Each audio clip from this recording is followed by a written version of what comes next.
Thank you. Hello and welcome to my thesis presentation, where I'll be covering my offshore MPA assessment in South Africa according to the two classification systems, regulation-based classification system or RBCS and MPA guide. What I will be covering today, I will start by introducing marine protected areas as a driver of ocean conservation, go a little bit into details into marine protected areas of South Africa, introduce the tools that I've used during my assessments, which are MPA Guide and RBCS, present my results and attempt to draw discussions.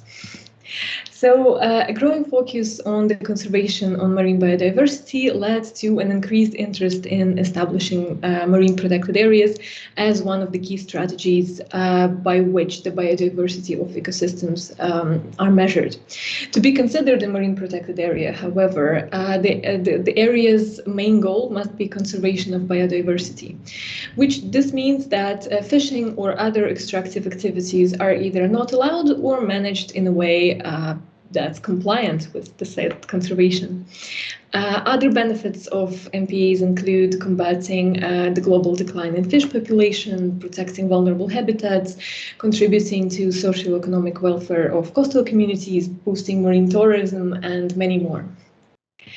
However, aiming to achieve the international targets of marine protection, countries are rushing to establish large and remote marine protected areas that still allow a wide variety of destructive activities and lack clear management plans, which leads to a false sense of security, inefficient protection, and so-called paper MPAs. Therefore, a need exists for a uniform classification system and regular monitoring. Which brings me to my research, the aim of which was to assess South African offshore marine protected areas according to the MPA Guide and the RBCS. In doing so, I have partnered up with the MPA Guide team, MPA Atlas, my colleagues over at University of Oregon, WGPA, local MPA managers, and NGOs. In terms of data, I've been working with management plans, official websites, legal declaration, government gazettes, and many other official government documents. In terms of the timeline, I started with gathering information from the existing and published management plans, establishing partnerships, which was a lengthy process in itself, and conducting some initial data processing.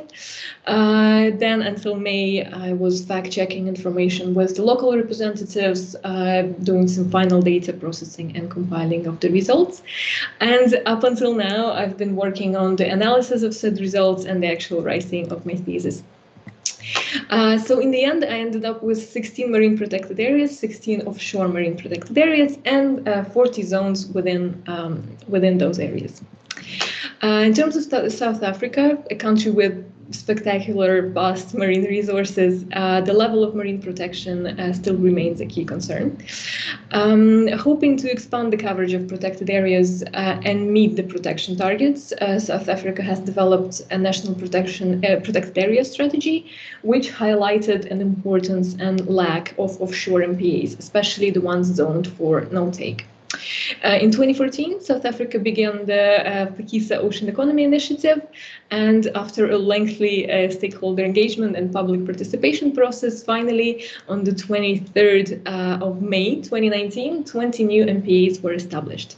This brought South Africa closer to the Aichi levels of marine protection, and currently we have 42 MPAs in South Africa.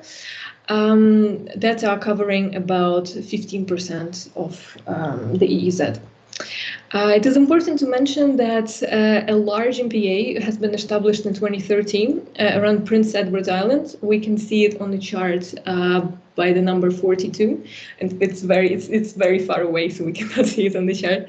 But while this MPA protects more than 10% of South Africa EEZ on its own, we will not be considering it in our analysis and focus on the waters adjacent to the mainland South Africa, as we feel that they face different, more significant and more consistent threats.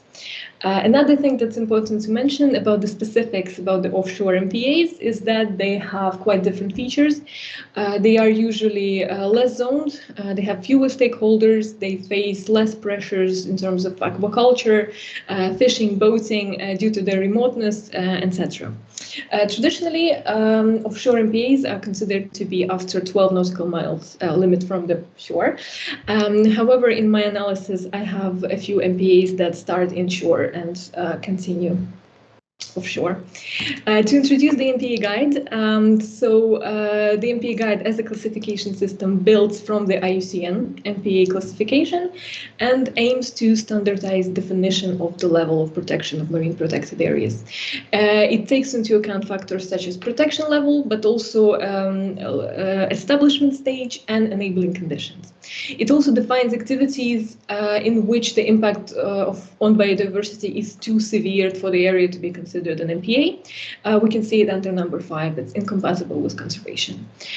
Prior to the publication of this classification system, the authors have encouraged assessments of hundreds of MPAs to provide feedback and improve the system while providing valuable information to help paint a picture of uniform picture of current state of ocean conservation. And as for RBCMS, it was developed in 2014 by Barbara Horta-Costa with colleagues, and it aims to sort MPAs based on the nature, impact, and extent of activities allowed.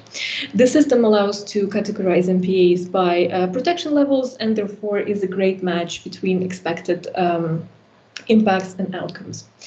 As we can see on the right we can see a classification tree of a regulation-based classification system.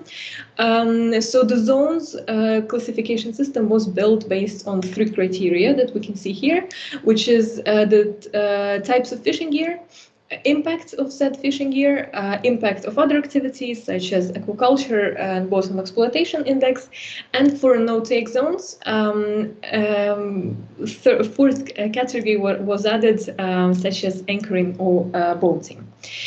So in the end, we end up with 8 zone classes and 5 MPA classes. It's also important to mention that RBCS allows us to scale up to the MPA level, unlike the MPA guide, but we'll touch up on this a little bit in the results. Moving on to my results, this is mapped according to the MPA guide classification system. When we look at the zones, we can see that majority of the zones are fully and highly protected, with about 63% fully protected and 10% highly protected, which are amazing results on paper of ocean protection. Scaled up, this evens out to about 2.2 fully protected, 0.9 lightly protected, and 0.4 highly protected. Again, I want to emphasize areas around South Africa's mainland. What was interesting in that RBCS showed identical results. We can see that the zone classifications are a little bit different, but the numbers are the same. So we have no take, highly regulated extraction, and moderately regulated extraction. However, we noted from the mapped results that that many of the MPAs that are mapped here are quite large and quite remote, putting in question a little bit their effectiveness. But again, we will touch up on this a little bit later. As I mentioned before, we're able to scale up until the MPA level and classify MPAs by using weighted average. By using the weighted average. Here we have the results. So this is what RBCS process basically does. It allows us to understand MPAs as a whole. So despite many of these zones the fact that many of these zones were classified as fully protected before, based on their weight within the respective MPAs, we can now see that most of the MPAs are now classified as highly protected. However, which is still highly protected zones are still amazing results when it comes to ocean protection, but there are a couple of things that have to be taken into consideration. So according to the management plans, A total of 6 marine protected areas currently overlap with leases to mine and explore for oil and gas on these territories, which is interesting because these two systems treat these leases differently. According to the MPA guide, any activity related to mining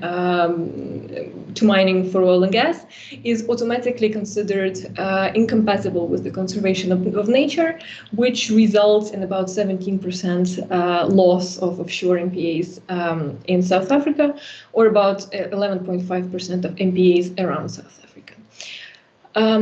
According to the RBCS, on the other hand, according to RBCS, the zones retain an MPA status but lose a protection level, regardless of their previous classification. Despite previously being classified as fully protected, we now have them classified as very weakly regulated extraction, and MPA is classified to weakly protected, but still it is an MPA.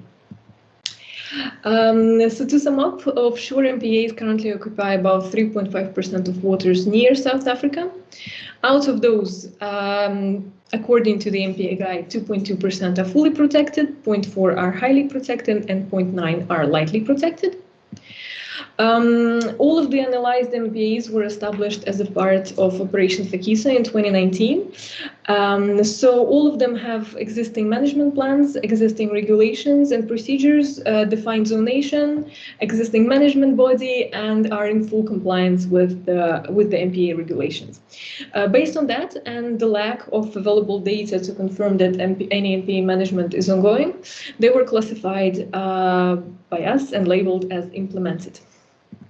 According, again, RBCS shows identical results when it comes to zone scores, and it is important to note that management plans that I was working with were very uniform, which resulted in a very similar classification patterns going forward. So in case of South African offshore MPAs, the zone classes were found to be more than satisfactory, but it is very important to keep in mind the existence of bottom exploitation leases and to monitor the development. Looking back to the main 3 threats to effective MPAs, so we have noticed that some of the MPAs are large and remote. In this case, it is the case for some of the MPAs that we assessed, and the Prince Edward Island MPA. Low protection levels are currently not an issue, but if the exploitation leases do become active, it could very strongly decrease the protection level of South Africa.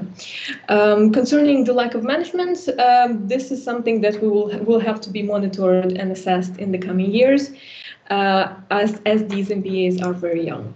And to conclude, the results obtained point to a very, very good network of MPAs, although it could be under threat and these results are not sufficient to meet the Aichi targets, at least in the waters that are adjacent to South Africa. Thank you very much. Thank you for your time.